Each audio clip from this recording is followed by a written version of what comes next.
तब तक आप लोग शादी के जोड़े में तैयार हो जाइए। जी जी पंडित जी, हम आते हैं। कल्याणस्तु। जी जी पंडित जी, चलिए नाहर जी। बस आज एक बार शादी हो जाए, फिर मैं और नाहर जी हमेशा हमेशा के लिए एक हो जाएंगे। जूही, खाना बना कि नहीं?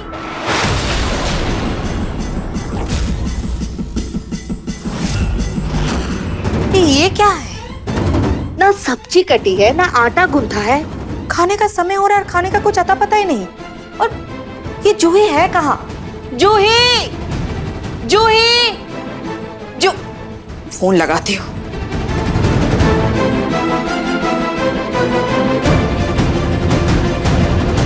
इस लड़की का फोन भी नहीं लग रहा है। अब सारा काम मुझे ही करना पड़ेगा।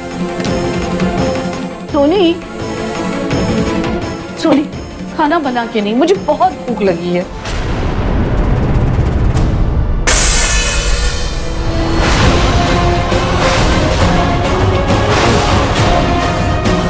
कोई खाना वाना नहीं बना है माँ जी, सारा काम वैसे के वैसे पड़ा है। ये क्या बदतमीजी है?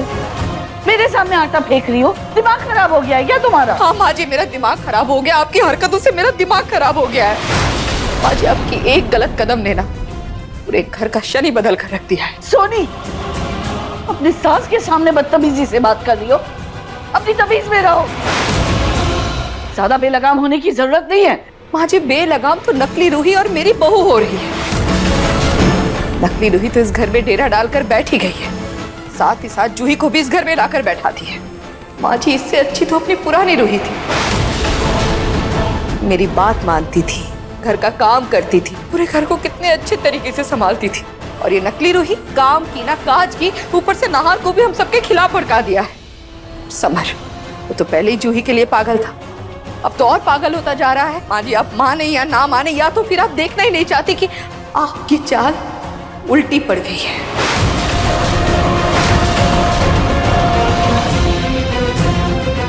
जानती हूँ सोनी, ये नकली रूही जरूर कोई ना कोई खेल खेल रही है, पर तुम चिंता मत करो। इससे पहले कि वो अपना खेल शुरू करे, मैं अपने नाहर और डॉक्टर रिया का रिश्ता जोड़ दूंगी। पूनम, एक बढ़िया सी चाय पिला दीजिए।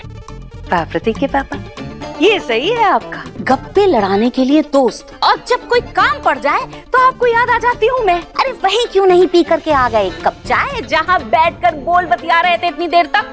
वैसे भी आपकी माँ की सेवा कर करके मेरी कमर टेढ़ी हो गई है।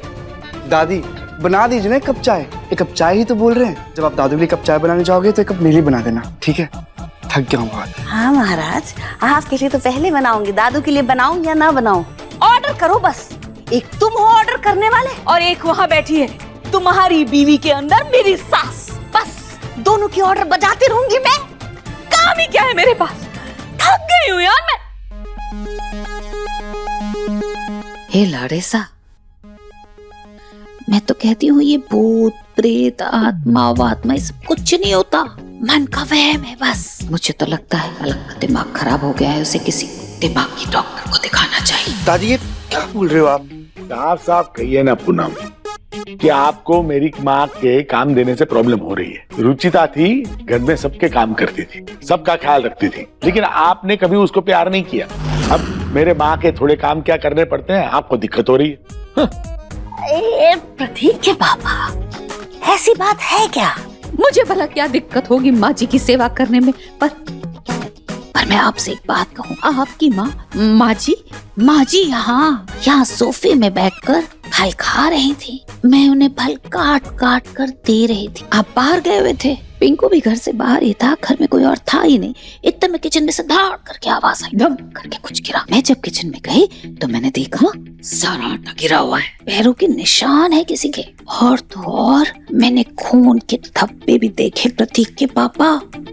और किचन में आपको और कोई नहीं दिखा? ना प्रतीक के पापा, कोई नहीं था। तो कह रही हूँ कोई शख्स है, और जो शख्स है भाग गया है। रोज किचन में से कुछ ना कुछ चोरी करता है, खाता है।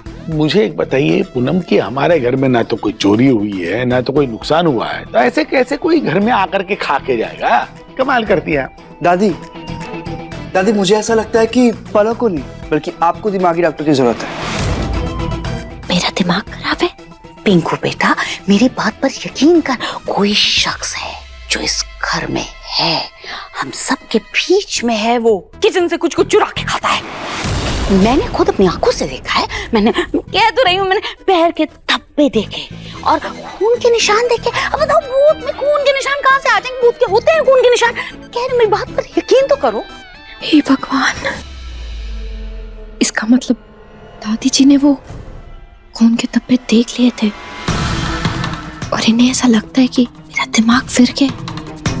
नहीं, मुझे कुछ तो ऐसा करना होगा जिससे इनको यकीन हो जाए कि मेरे अंदर सच में भूत है। इनका शक दूर करना पड़ेगा।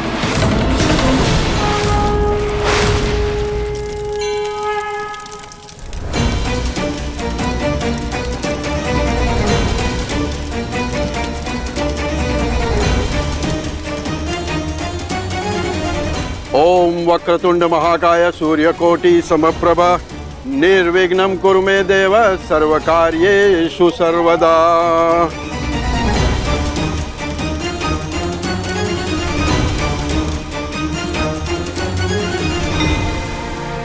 अब पहले जयमाल होगा। पहले आप जयमाल पहनाएंगी। मंगलम भगवान विष्णु मंगलम गरुड़ध्वज मंगलम पुंडरीकाक्षाय मंगलाय तनोहरि। अब आप उनको जयमाल पहनाइए।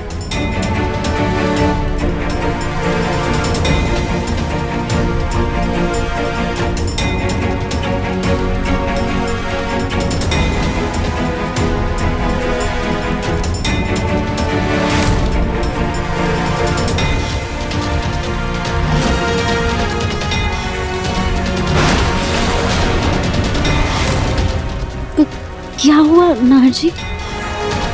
माला पहनाइए ना।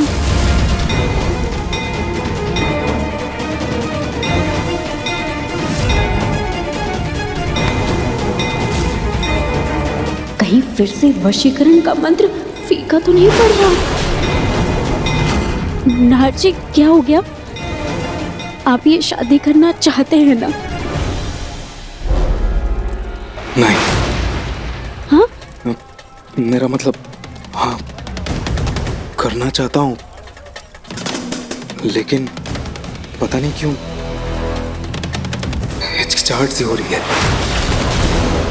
रूही, तुम्हारी खुशी के लिए मैं कुछ भी करूंगा।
पंडित जी, ये कौन है? ये क्यों हमारी शादी में विघ्न डाल रहे हैं? इनसे बोलिए ना कि डमरू बजाना बंद करें। यही तो हमारे गुरु महाराज जी हैं। बहुत ही विख्यात और विद्वान पंडित हैं ये। इनके आशीर्वाद मात्र से जीवन सफल हो जाता है।